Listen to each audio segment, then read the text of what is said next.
ফোনটা এইভাবে নিয়ে যাইতেছিল, আমি ভাবলাম কেউ বোধহয় বন্দুক নিয়ে যাইতেছে। এবার আপনি কোন? যখন আমি যাচ্ছিলাম এই কাপড়টা আমার মুখের মধ্যে দিয়ে এইভাবে। বাস, বাকিটা আমি কইতেছি।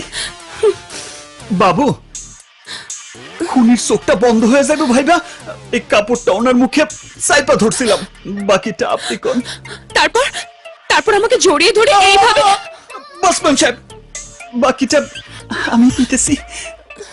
বাবু, আমি খুনি ভাইবা জোরে জাপায় ধরছিলাম যাতে পলায় যেতে না পারে। বাকিটা আপনি বলেন মেম সাহেব। তারপর আমরা সিঁড়ির উপর থেকে রোল করতে করতে নিচে এসে পড়েছি। তারপর আর কি? তারপর দেখলাম বন্দুকটা আর বন্দুক না, ওইটা টেলিফোন। আর খুনিটাও খুনি না, ওইটা আমাকে